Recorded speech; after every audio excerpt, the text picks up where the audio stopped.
Bueno, Javier, esta semana han salido los datos de afiliación a la Seguridad Social y el Gobierno se ha apresurado a destacar que en los primeros 9 meses del año se han creado casi 500.000 de empleos, más que en todo 2022, como se subrayaba en la información que tenían colgada en la web de la Moncloa. La nota de prensa pues tenía un claro tono triunfalista y explicaba que la cifra de afiliación media se sitúa en 20,7 millones, la más alta de la serie de un mes de septiembre, que el crecimiento es especialmente intenso en sectores de alto valor añadido, esto lo repite un comunicado tras otro, y que es más destacado que en las otras grandes economías europeas, que el porcentaje de afiliados con contrato temporal se sitúa en el 14%, la mitad del que se registraba antes de la reforma de Yolanda Díaz, y que, en fin, el fuerte dinamismo del mercado laboral está contribuyendo a reforzar la sostenibilidad del sistema de pensiones, bla, bla, bla, bla, bla. Bueno, este es el comunicado oficial sobre las afiliaciones. Luego está el tema del paro. Aquí las noticias no son tan buenas porque en septiembre aumentó en casi 20.000 personas y se sitúa en 2,7 millones. Así todo, el Gobierno insiste en que es lo habitual con el fin de la temporada turística y subraya que el desempleo ha caído en más de 200.000 personas respecto del año pasado, pero oculta que esta comparación interanual se debe a lo que sucedió en los primeros meses del año, cuando el empleo creció a un ritmo promedio de 90.000 puestos mensuales y no a los apenas 7.000 que viene registrando en los 4 últimos meses. Esa sería una primera pregunta. ¿Por qué se está ralentizando tanto la creación de empleo? Es un hecho que la economía se está desacelerando, lo hemos comentado aquí, y hablo tanto de la economía mundial como de la europea y la española. Pero la intensidad de esta desaceleración no está clara. No se sabe si el aterrizaje va a ser suave o va a ser brusco. Y podemos entreverla a partir de los datos de empleo. Esa sería mi segunda cuestión. La tercera tiene que ver con el vínculo, con este vínculo entre empleo y crecimiento. En el Gris Importa ha sostenido en varias ocasiones que se trata de dos magnitudes que están muy correlacionadas, pero ¿hasta qué punto lo siguen estando? Porque los datos de empleo, debido justamente a su alta sensibilidad política, pues tienden a ser, no voy a decir que falseados, porque no es así, pero sí manipulados e incluso oscurecidos. Por ejemplo, esta semana escuché a Juan Ramón Rayo recordar cómo José Luis Escrivá, el ministro de Seguridad Social, insistía hace no tanto en que la variable relevante en materia de empleo era la oscilación intermensual desestacionalizada. Pero claro, como ya no es tan buena, pues lleva 4 meses sin publicarla y en su lugar ahora destaca la variación interanual que, como ya he señalado antes, le sale más favorable.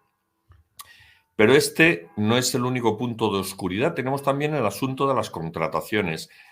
¿De qué habla este gobierno cuando habla de contratos indefinidos y de contratos temporales? El secretario de Estado de la Seguridad Social dice que gracias a la reforma de Yolanda Díaz se ha producido un progreso extraordinario. Este fue el adjetivo exacto que utilizó en la rueda de prensa de esta semana, un progreso extraordinario en la lucha contra la precariedad, pero la Unión Sindical Obrera ha cuestionado este progreso con una sencilla operación aritmética. Señala el sindicato que para alcanzar ese incremento anual de 495.000 afiliaciones de que alardea el Ministerio han hecho falta 11,5 millones de contratos, es decir, casi 24 contratos por cabeza.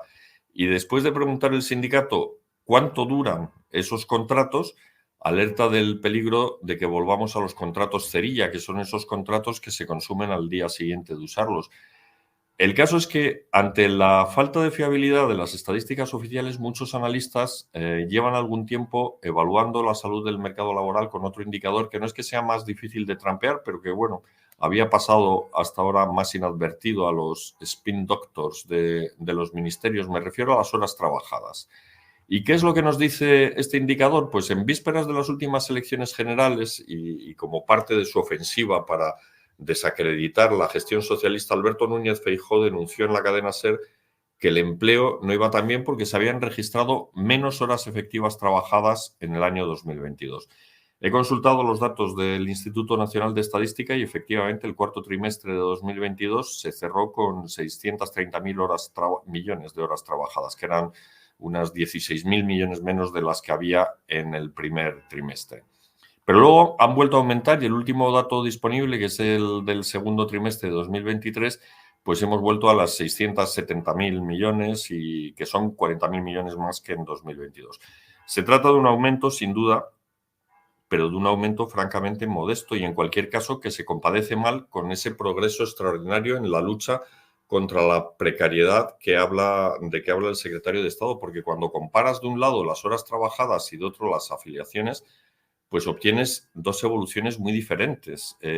Por ejemplo, en el segundo trimestre de 2019, con 19,5 millones de afiliados, se contabilizaron 646.000 millones de horas efectivas trabajadas, y 4 años después, en el segundo trimestre de 2023, con 1 millón más de afiliados, pues se contabilizaban prácticamente las mismas horas efectivas trabajadas. ¿Y cómo es posible que hayamos sumado a la Seguridad Social 1 millón más de afiliados y las horas efectivas trabajadas se mantengan prácticamente en el mismo nivel? Lo lógico es que si aumentas tu fuerza de trabajo en un 5%, el volumen de horas lo haga en una proporción similar y no en un 0,4%. ¿A qué se dedica ese millón nuevo de afiliados? Cabe la posibilidad de que sean una clase diferente de afiliados, ¿no? Superproductivos, y que con apenas unos minutos de jornada generen tanta riqueza como el resto de los españoles en 40 horas semanales. Pero cabe también la posibilidad de que el gobierno esté utilizando la expresión empleo de calidad en un sentido muy distinto al habitual, como señala Lauso. Ilumínanos un poco, Javier. Bueno, la verdad es que, bueno, está muy, una vez más te tengo que poner, no sé si un 9,5, porque ya sabes que no me gusta poner, a la introducción me refiero, no me gusta poner 10, no sé por qué, pero en fin, para que me quede un poco de margen, ¿no? Y de paso a ti un incentivo para continuar esforzándote, ¿no? Eh, bueno, mira, ok, no sé por dónde empezar, vamos a, no sé, quizá por la reforma, ¿no? Bueno, o por el final, ¿no? Mira, voy a empezar por el final, ¿no? Cuando uno medir el empleo no es fácil, ¿no? Y ya está, esa es la primera cosa. Lo primero que podemos intentar medir son las personas que realizan actividades remuneradas. Esa es la definición de trabajo. ¿Qué es trabajo? Actividad remunerada. Y una actividad no remunerada, bueno, pues será útil, será valiosa, pero los economistas no le llaman trabajo a eso. O sea, trabajo tiene que haber remuneración. Puede ser en la economía informal, no tiene por qué estar declarado, la persona no tiene por qué estar afiliada, puede trabajar mucho o menos, puede trabajar en algo para lo que está cualificado o en algo para lo que está sobrecualificado, pero entonces, pero esa es la definición de trabajo, tiempo remunerado, ¿no? Y es la manera, por cierto, de distinguir una profesión de un hobby, ¿no? En un hobby tú pagas y en una actividad profesional tú cobras, ¿no? A veces eso algunos nos confundimos, ¿no? Y bueno, entonces eso es lo que es el trabajo. Y entonces la pregunta es, ¿quién trabaja? ¿Quiénes trabajamos? ¿No? ¿Quiénes trabajan en una economía? ¿Y cómo los vamos a contar? ¿No? Aquí hay dos métodos. El primero es usando las afiliaciones. Las afiliaciones miden el empleo formal, ¿no? Los trabajadores que declaran que están realizando actividades remuneradas y cumplen los requisitos legales de información y de pago de cotizaciones sociales, ¿no? ¿Vale? Y entonces, por cierto, y ahora ya viene el primer truco y la primera explicación, aparte de las cosas, a lo que has dicho, ¿no? Lo que has dicho es que esencialmente tu problema, la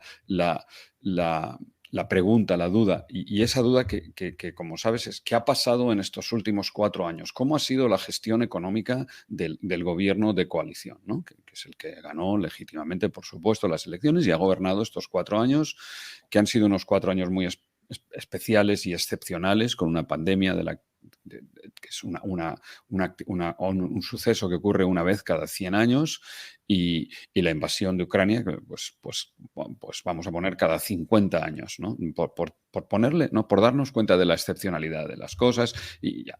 Y bueno, y entonces, ¿qué ha pasado, ¿no? Y realmente lo que hemos vivido ha sido, bueno, pues un cambio normativo muy relevante en cómo se cuentan a los afiliados, que insisto, ese número son afiliaciones, no son afiliados. Es que es así. La Seguridad Social no te dice los DNIs de los afiliados, te dice cuántas afiliaciones hay.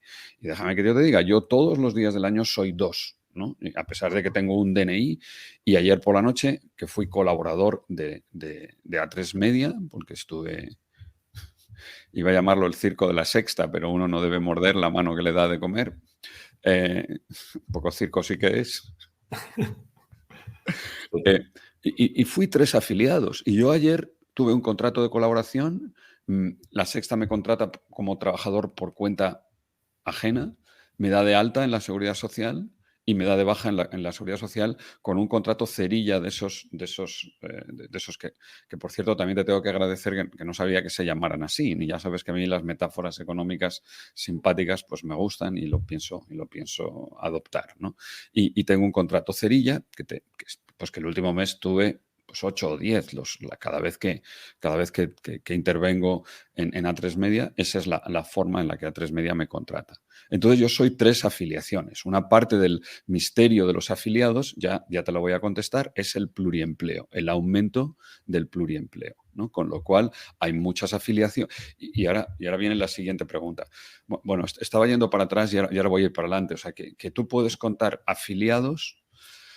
Puedes tener una muestra, que es la encuesta de la población activa, que hace el Instituto Nacional de Estadística, que es probablemente, no sé si la mejor encuesta, pero como siempre hemos tenido un problema serio en España con el empleo, es una encuesta impecable. Sigue las directrices de la Organización Internacional del Trabajo, como todas las encuestas, y eso es una muestra. Hace una muestra de hogares, los encuestadores del INE visitan el hogar y preguntan a las personas una batería de unas 120 preguntas sobre su situación con relación al empleo, ¿no?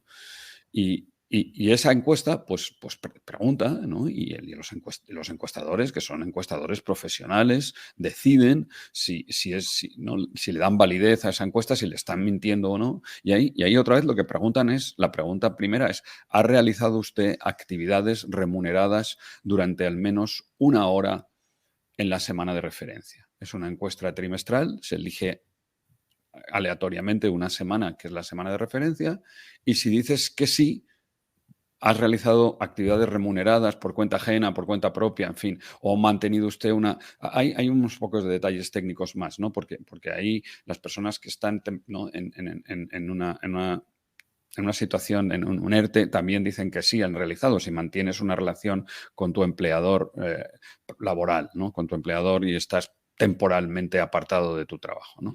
Obviamente, si estás de vacaciones, pues también, ¿no? De vacaciones pagadas, pues también. Y entonces esa es la otra manera.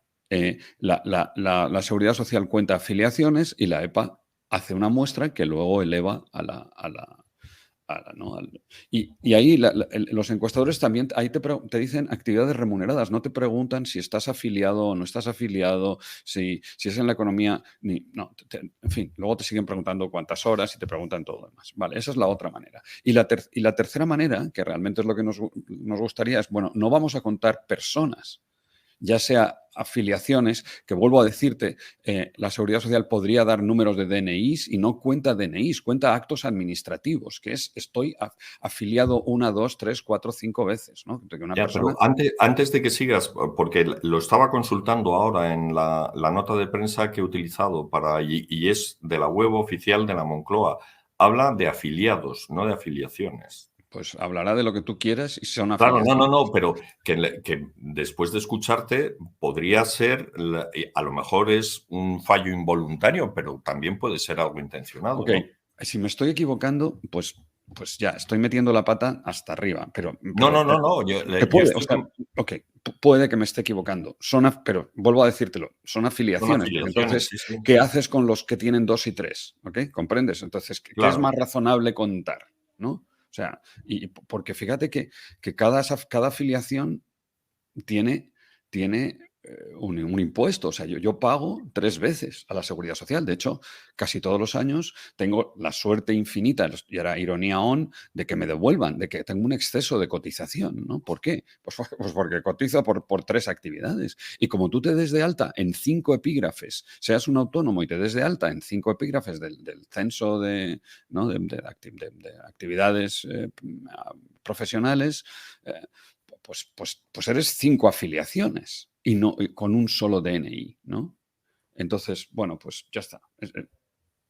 Ok, y ahora, ojo, de verdad, me interesaría saberlo. A mí esto me sorprendió en su día, lo miré y me convencí de que eran afiliaciones. Y si no, Sí, sí, sí. pues si no, que me lo digan, ¿no? Pero bueno, da igual. Ese sigue sin ser el problema. El pluriempleo en España se estiman unos 600.000 trabajadores, que es calderilla comparado con 21 millones, o sea, que está dentro de los márgenes de error, que tampoco es esa la clave. Pero podemos medir entonces personas, podemos medir horas. Y lo ideal realmente, para ver esa correlación con el PIB, nos gustaría medir horas ponderadas. Horas ponderadas, ¿por qué? Por la productividad. Y entonces ya casi tendríamos el PIB, quitando los errores muestrales, porque la hora de una cirujana o de una ¿no? de una CEO de una empresa del IBEX es muy distinta a la hora de una persona ¿no? que se dedica ¿no? a una camarera de un hotel, una persona que hace habitaciones. O sea, son completamente distintas. Y si tú realmente quieres buscar la correlación con el Producto Interior Bruto, necesitaríamos una serie de horas ponderadas. Hay una manera de aproximar las horas ponderadas, que son los salarios, ¿no? Porque un salario, mal que le pese a... En fin, pues tú no eres pobre porque eres... A ver, no eres poco productivo porque eres pobre porque eres poco productivo. Voy a decirlo otra vez. Tú eres pobre porque eres poco productivo. Porque si no, si mi tiempo vale 3.000 euros y el IES se empeña en pagarme 2.000, pero mi tiempo vale. ¿Qué quiere decir que mi tiempo valga 3.000 euros? Que hay alguien que está dispuesto a pagarme 3.000 euros por mi tiempo, si no, no es porque lo diga yo, ¿no? O sea, si el tiempo de una estrella ¿no? del deporte o de la canción, ¿no? Un futbolista Sí, un del futbolista, como ha Bellingham, puesto vale. esta semana, lo ha puesto sobre el tapete Alfonso López y le ha costado el jugador de fútbol, Alfonso, Sí. y le ha costado el nombre del estadio, porque ha dicho que efectivamente las mujeres no son tan productivas. No lo ha dicho con ese término, pero ha venido a decir eso. Vamos, eso es absolutamente innegable. Otra cosa es Alfonso que tú... Pérez se llama, no Alfonso Sí, López, perdón. sí, ¿no? Del Getafe, ¿no? Sí, Eso sí. es, eso es. Sí, vamos, que yo soy azulón en el corazón después de 20 años de trabajar en la cuna de la aviación española. Bueno, entonces tú no eres pobre porque eres... Tú eres pobre porque eres poco productivo. Esa es la medida, ¿no? Y realmente, si tú ahora me regalas los salarios como medida y supongamos que eres capaz de medirlo bien, ya casi tienes el PIB, porque resulta que, en fin, con pequeñas variaciones, la proporción de los salarios en el Producto Interior Bruto cambia muy poco, ¿no? Eso es. Le voy a hacer un guiño no sé, a mis estudiantes y a mis colegas. Eso es no, a mis colegas no le hace falta, pero eso es la función de producción Cobb Douglas, ¿no? Las que son las más fáciles, las que más se prestan. Pues supone eso, ¿no? Supone que la proporción del trabajo es constante. Eso es lo que queremos medir, ¿no? Y ahora vienen las normas, y ahora viene la administración, y ahora vienen las reformas y los maquillajes, y viene la política, y viene el trampeo de los datos. O sea, los datos son los datos, y yo me creo al INE, de verdad lo digo, y me creo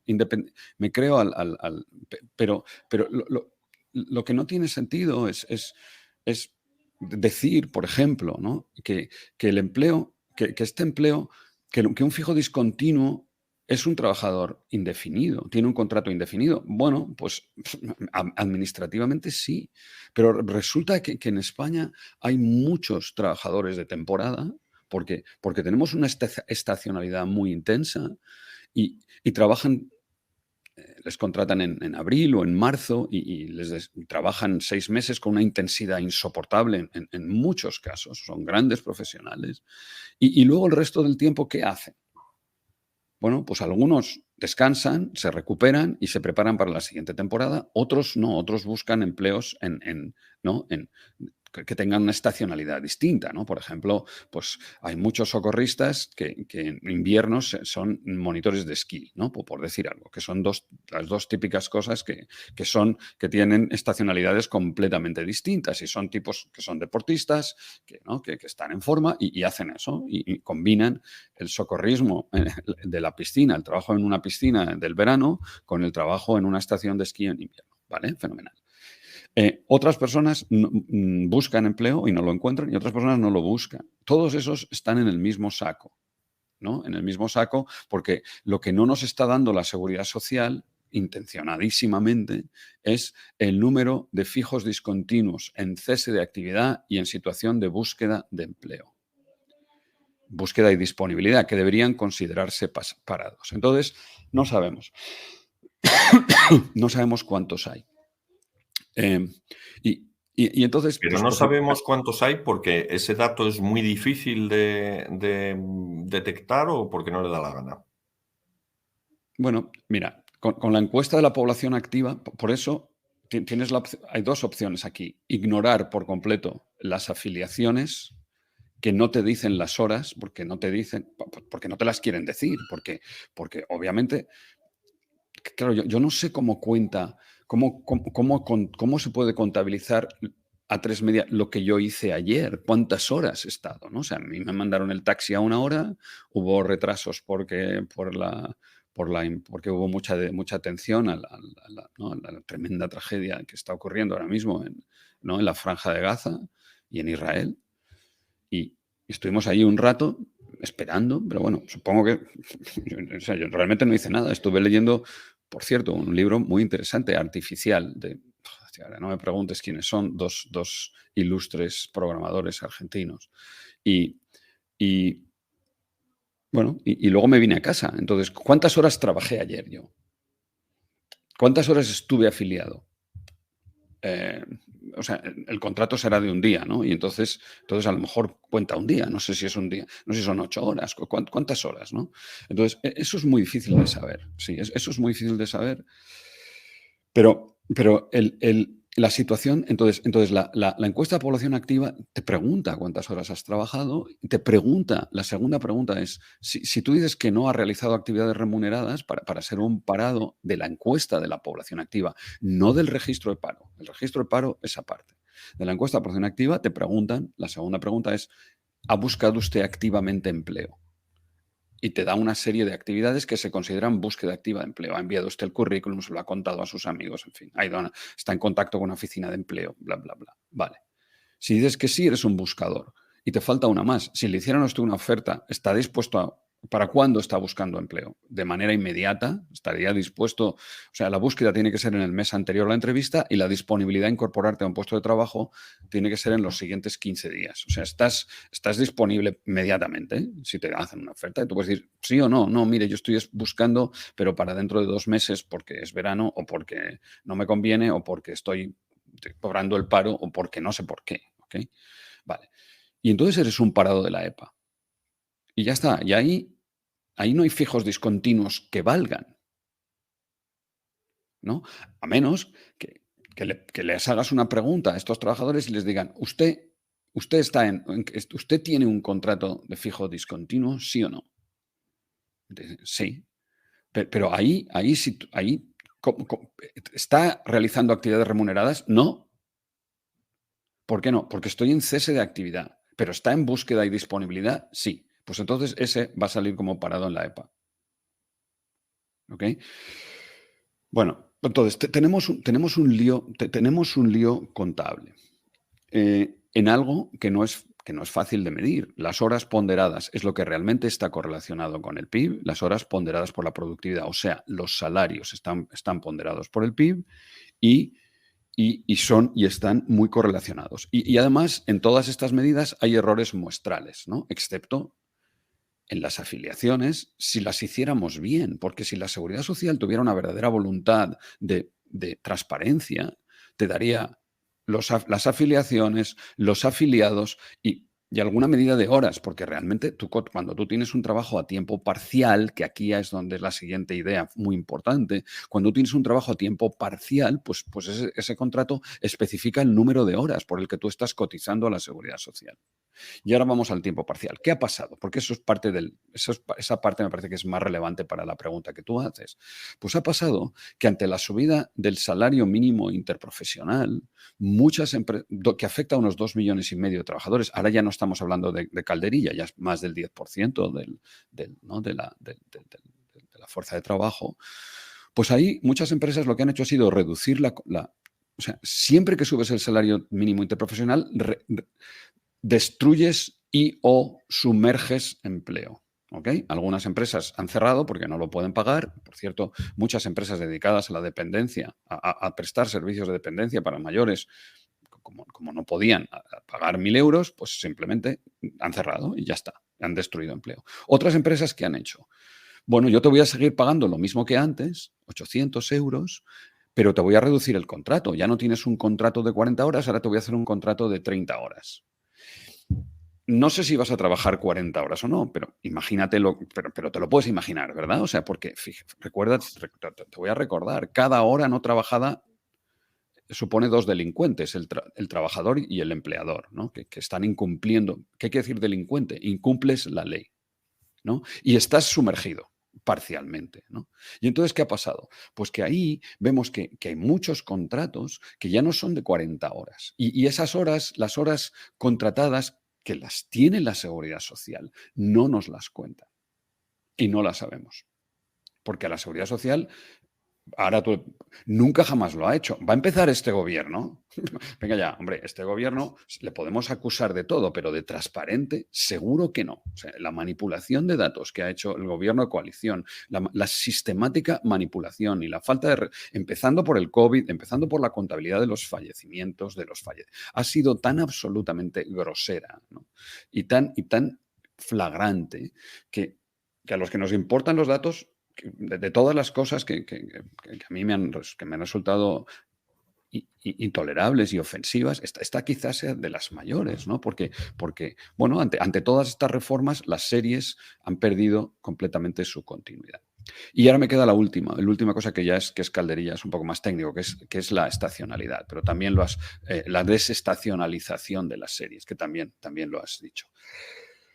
Cuando vives en un país con mucha temporalidad como es España, pues las series fluctúan mes a mes, todos los meses, porque el comportamiento estacional, todos los eneros destruimos empleo y el mes que más empleo se crea es siempre mayo y en septiembre y el mes que más empleo se destruye, bienvenidos al planeta de los simios, es agosto, porque el 31 de agosto se acaban todos los contratos de temporada y luego en septiembre entran los de educación, septiembre-octubre entran los temporales de educación, que el Ministerio de Educación tiene en fin, los despide en junio para ahorrarse, ¿no? Para ahorrarse y los manda al paro, ¿no? Para ahorrarse las vacaciones y les vuelve a contratar en septiembre, ¿no? Absolutamente precariza a todos los contratados laborales de educación de esa manera.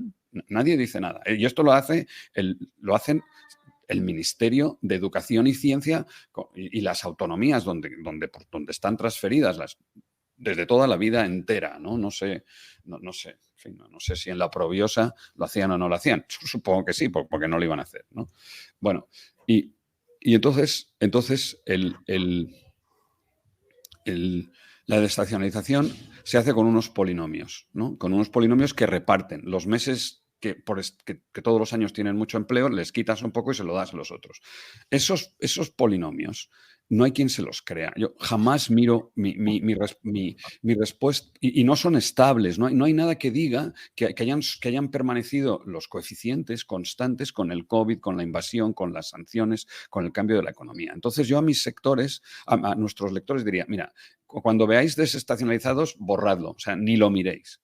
Hay una manera natural de desestacionalizar que es usa las interanuales. ¿Por qué? Porque si usas las interanuales, pues ya tienes los 12 meses, no tienes que desestacionalizar. Problema de las interanuales, si estás buscando puntos de giro, que es al final tu sospecha, ¿cómo va a aterrizar la economía española? Esta es tu gran pregunta, ¿no?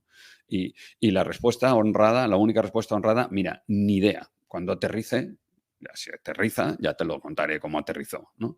Pero, pues,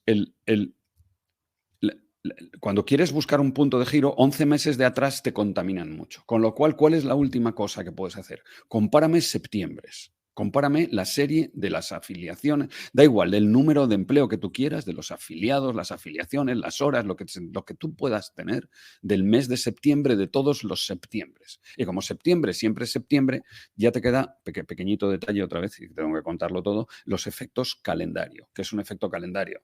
Pues puede que en septiembre no hay mucho efecto calendario, porque en septiembre es septiembre, pero en marzo y en abril hay efecto calendario de dónde cae la Semana Santa, ¿no? Y entonces, ahora ahí, como que para matar ese efecto calendario, en marzo y en abril tienes que hacer calendario, marzos con Semana Santa y marzos sin Semana Santa, y abriles con Semana Santa y abriles sin Semana Santa. Entonces ya tienes, entonces ya sí que tienes, porque las estaciones, abril es abril, ¿no? Y ya está, y agosto es agosto. Y entonces ahí vas comparando. El último dato, que es el dato de septiembre, el de los últimos 10, septiembre ha sido el sexto. O sea, hay 5 mejores, ¿no? Y hay 4 peores de los últimos 10 años, ¿no? Y entonces, bueno, pues ¿y eso a mí qué me dice?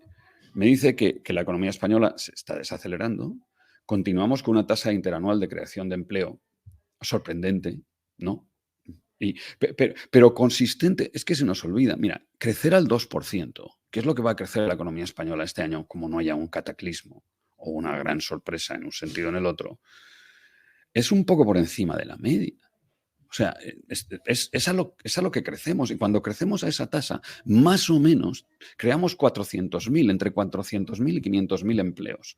Ahora ponme maquillaje, ponme un maquillaje administrativo, trastócame la serie, ¿no? Haz fijos discontinuos, prohíbe, porque fíjate tú que lo que ha hecho este gobierno ha sido, pues mira lo que ha hecho. Ha prohibido un tipo contractual. O sea, es el artículo 33. Igual que ha prohibido los suspensos. Y entonces dice, yo he resuelto el problema del fracaso escolar. Yo he resuelto el problema de la temporalidad. Pero ¿cómo vas a ver? ¿Por qué? Pues porque he prohibido los contratos temporales y era muy fácil. No sé cómo no se dio cuenta algún otro genio antes, que prohibiendo los contratos temporales y convirtiéndolos en indefinidos, pues todo el mundo es indefinido. Sí, yo soy indefinido, pero me despiden todos los días con un contrato cerilla, ¿no? Pero soy indefinido, indefinidísimo, vamos, que no le cabe más indefinición, ¿no? No sé si indefinición. Y al final, pues claro que importan las horas, claro que no tenemos voluntad de transparencia en lo que probablemente, en lo que secularmente, aquí sí que se puede usar la palabra, es el principal problema de la economía española, nuestras dificultades con crear relaciones laborales estables, duraderas y de calidad. Y sobre todo, y déjame ya que diga la última cosa que realmente es lo más sangrante de todo y de lo que nadie ha hablado, de lo que nadie habla nunca jamás. España probablemente sea el peor país el país de la OCDE que peor reparte la protección laboral. Porque tenemos un mercado de trabajo completamente partido entre trabajadores sobreprotegidos, indefinidos con contratos de larga duración y públicos, y trabajadores infraprotegidos, precarizados y sumergidos. Y eso no pasa en casi ningún otro sitio con esa intensidad. Y la culpa, obviamente, si hay que buscarle una culpa, pues naturalmente que viene del fuero del trabajo y del sindicalismo de derechas del franquismo, donde el pater familias no podías despedirlo porque ¿quién iba a mantener a la familia? ¿Okay? Porque no solamente es franquista, es heteropatriarcal y lo que tú quieras, ¿no? ¿Y después de eso qué pasó? Pues que nada, que cuando comisiones y UGT subieron funcionaban los ascensores, ¿no? En los edificios de los sindicatos verticales donde hoy tienen sus sedes. Funcionaba. Les dieron las llaves solo tuvieron que cambiar las placas de los despachos, ¿no? Y algunos de ellos las podían haber dejado porque no cambia mucho la idea, ¿no? Mentalmente la mentalidad, ¿no? Y entonces Y entonces eso es lo que tenemos. El Estatuto de los Trabajadores Españoles es un heredero directo del Fuero del Trabajo, que era una de las 7 leyes del movimiento, de las leyes fundamentales, se llamaban, fíjate tú, como estudié formación del espíritu nacional, pues todavía me acuerdo, fíjate tú, qué gracia, ¿no? A esta edad, a mi provecta edad, todavía me acuerdo de aquello. Bueno, pues eso es lo que tenemos, señora ministra, no sé si es ministra, ministro, me da igual. Y si a usted le gustaría tener Hay otra cosa, varios, pero si tienes a la usted le ministra de gustaría, Trabajo y el sí. ministro de la Seguridad Social. Bueno, pues si les gustaría tener otra cosa, empiecen por ahí. Realmente empiecen, les invito a darse una vuelta por cualquier país al que nos gustaría, con 2 traductores a Países Bajos y con otros 2 traductores a Austria y con otros 2 traductores, desgraciadamente son idiomas distintos, a Dinamarca. Dense una vuelta, que alguien les traduzca su estatuto de los trabajadores. Por cierto, en Holanda no hay empleados públicos. Vamos, sí hay, pero son iguales, que no hay estatuto de la función pública, ¿ok?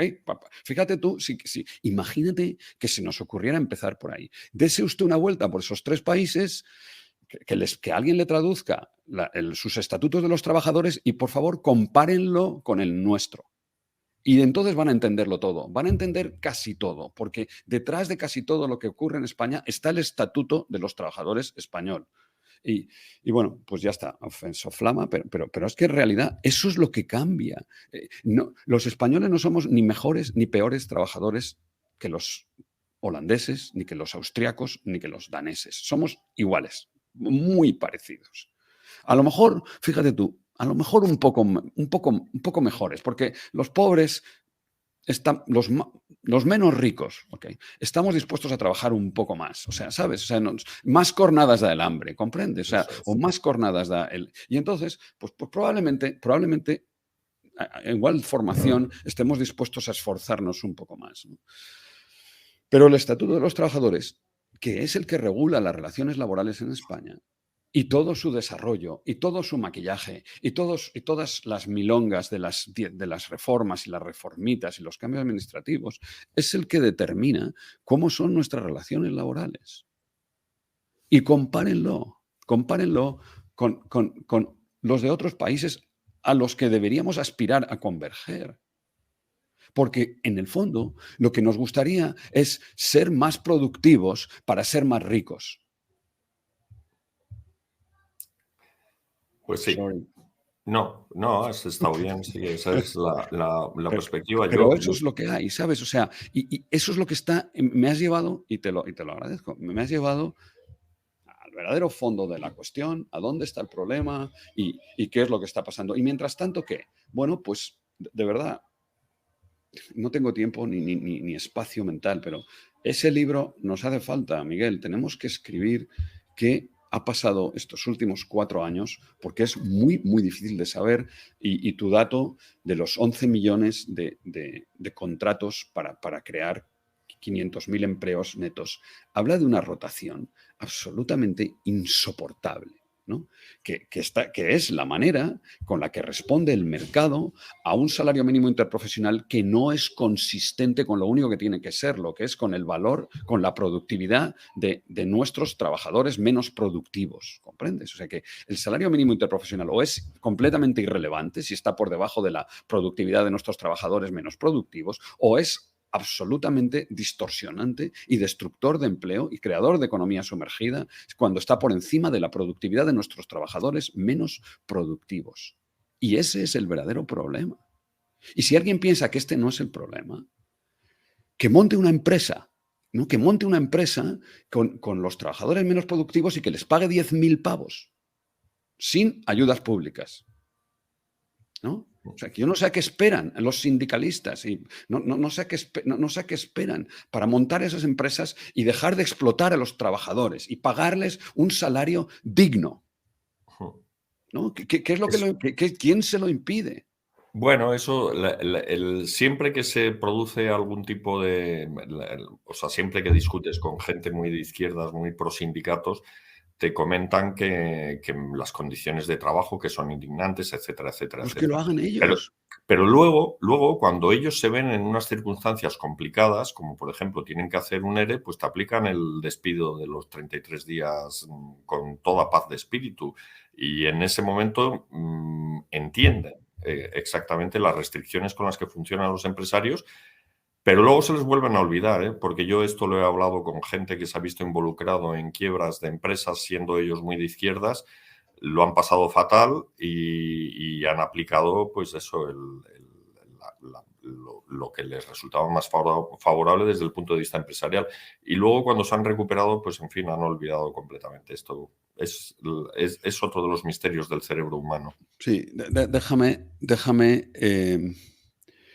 que te diga que al final la economía española en 2023 va a crecer al 2%, va a crear unas 400.000, entre 400 y 500.000 afiliaciones netas.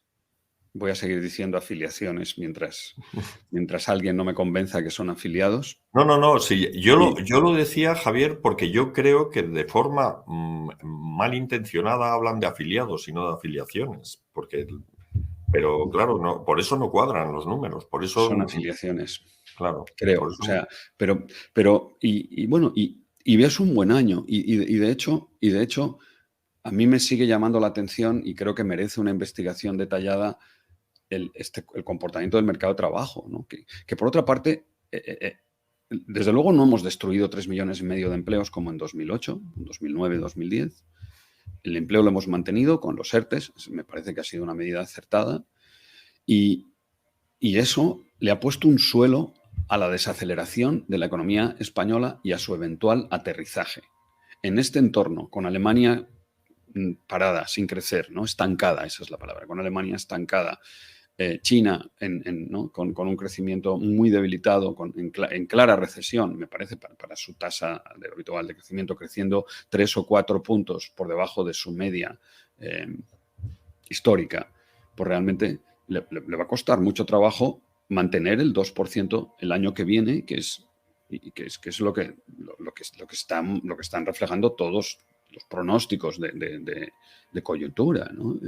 Esos pronósticos que te están hablando pues, de una desaceleración que veremos cómo se manifiesta, cuándo se manifiesta y con qué intensidad se manifiesta, ¿no? En qué trimestres, cómo se va a repartir y hacia dónde vamos. Y tendremos que seguir esperando las noticias de este mundo tan complejo y tan difícil, de este entorno en el que el elefante se está moviendo, ¿no? Hemos visto ahora mismo las derivadas de esta locura, este incomprensible acto de terror y de contraterror, ¿no? Realmente es difícil, ¿no? de entender y ahí estamos hablando directamente otra vez del mercado de la energía que es la región y que puede precipitar las cosas y agudizar la desaceleración, ¿no? Y llevarnos a un aterrizaje mucho más violento de lo que hubiera sido en unas circunstancias más favorables, ¿no? Que claramente, pues, esto hoy pinta peor que el domingo pasado, ¿no? O sea, ya te lo digo. Bueno, pues nada, con este nota triste vamos a acabar. Mencionabas antes que tenemos que escribir un libro. Yo es que de momento he escrito otro que es una novela y que presentas tú este martes. Es verdad. Ahí se llama Petróleo. Petróleo. Y es una sátira sobre cómo funciona todo en la sociedad española, los políticos, los empresarios, los periodistas, porque, hombre, podía haberme indignado. Fíjate, me han comentado o he descubierto que Upton Sinclair escribió un libro que se llamaba Petróleo también hace unos cuantos años y era una crítica a los empresarios petrolíferos, etcétera, etcétera, y al mundo aquel tan sucio, a la corrupción, a los políticos. Y es una manera de indignarse, ¿no? Pero yo creo que lo que el mundo necesita es humor, no indignación. Y esa es mi propuesta. Y ahí se puede comprar en Amazon ya. Ya lo veo, se puso a la venta este viernes. Bueno, pues nada, yo ya me he quedado a gusto, he venido aquí a hablar de mi libro y nos Has hablado de tu despedimos. libro, cosa que no lo podía, ¿no? Cosa que no siempre ocurre, que no le ocurre Cosa a que todo no el siempre mundo. ocurre, pero para eso no hay como tener tu propio programa. Exacto, Y nada, efectivamente. nos despedimos hasta la semana que viene, donde te planteo hablar de un tema que has sacado hoy, que es la inteligencia artificial. Esto es porque el libro que estás leyendo tú es muy crítico con la inteligencia artificial, muy alarmista, más que crítico, y me gustaría ver qué opinas tú de sus argumentos. Pero para esto habrá que esperar a la semana que viene. Entre tanto, Fenomenal. Buena idea. Nos vemos la semana que viene. Feliz semana. Suerte a todos. suerte a todos.